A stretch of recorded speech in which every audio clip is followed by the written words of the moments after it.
اللہ اللہ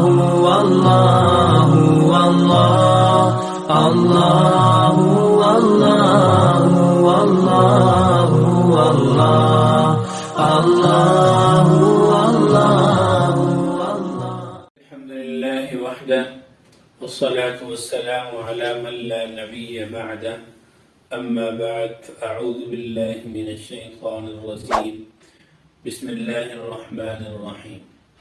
فاستغفروا ربکم انہو کان غفارا صدق اللہ العظیم۔ اللہ رب العزت نے قرآن مجید فرقان حمید میں استغفار کرنے کا حکم دیا ہے، یعنی اپنے گناہوں کی اللہ سے معافی مانگتے رہنا، اپنے گناہوں پر ندامت کے آنسو بہاتے رہنا، اپنے گناہوں کو یاد کر کے اللہ کے حضور رونا گڑ گڑانا، اور اللہ رب العزت سے یا اللہ کے حضور توبہ کرنا، اپنے گناہوں کی بخشش اور معافی مانگنا، اس کو کہتے ہیں استغفار۔ تو فرمایا فاستغفروا ربکم، اپنے رب سے اپنے گناہوں کی معافی مانگو، انہو کان غفارا، بے شک وہ بہت بڑا زبردست معاف کرنے والا ہے۔ اور اسی طرح استغفار کے بڑے فضائل پیارے نبی صلی اللہ علیہ وسلم نے بھی بتلائے۔ میں آج استغفار کی جو خاص بات ہے یا جو خاص فضیلت ہے اس کی طرف توجہ دلانا چاہتا ہوں، اور وہ ہے غم اور رنج، دلی دکھ اور بے چینی کی کیفیت سے نکلنا۔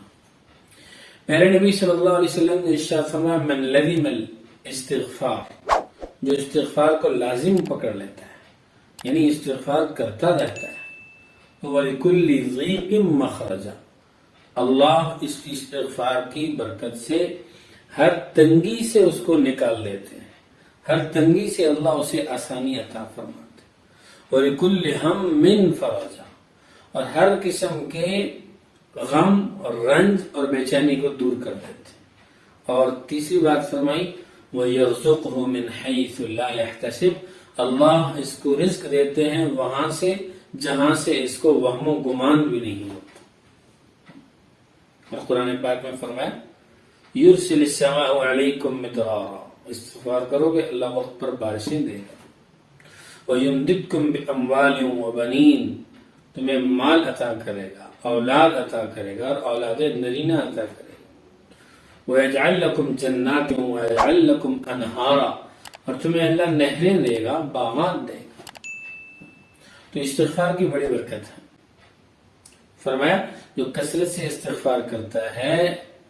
اللہ رب العزت ہر تنگی سے آسانی عطا فرماتے ہیں، ہر غم سے نجات عطا فرماتے ہیں، اور رزق وہاں سے عطا فرماتے ہیں جہاں سے اس کو وہم و گمان بھی نہیں ہوتا۔ اور ایسی ایک اور جگہ پیارے نبی صلی اللہ علیہ وسلم نے اس رنج اور غم کی کیفیت سے یا بے چینی سے نکلنے کی دعا بھی بتلائی، اور وہ اللہم انی اعوذ بک من الہم والحزن، اے اللہ میں اپنے آپ کو تیری پناہ میں دیتا ہوں ہر قسم کے رنج سے، غم سے، بے چینی سے بچا کر اپنے آپ کو تیری پناہ میں دیتا ہوں۔ اللہم انی اعوذ بک من الہم والحزن، اللہ رب العزت مجھے بھی آپ کو بھی پیارے نبی صلی اللہ علیہ وسلم کی جتنی تعلیمات ہیں، جس موقع کی جو دعا ہے، جس موقع کا جو عمل ہے، جس موقع پر جو آپ کا فرمان ہے، جس موقع پر جو آپ کا ارشاد ہے، یا جس موقع پر اللہ کا جو حکم ہے اس کے مطابق زندگی گزارنے کی توفیق عطا فرمائے، اور یہ دعائیں، یہ نیک اعمال ہم خود بھی کریں اور دوسروں تک ان کو پہنچائیں۔ آج کل تو بہت آسان ہے، جو بھی آپ نیکی کی بات سنتے ہیں دیکھتے ہیں فوراً اس کو اپنے دوسروں تک شیئر کریں، تاکہ اس نیک عمل میں وہ بھی شریک ہو سکیں، اور جتنے لوگ وہ عمل کرنے والے بن جائیں گے بتلانے والے کو اس کا پورا ثواب ملے گا۔ اللہ رب العزت مجھے بھی آپ کو بھی عمل کرنے کی توفیق عطا فرمائے۔ وما علینا الا البلاغ المبین۔ اللہ اللہ اللہ اللہ اللہ اللہ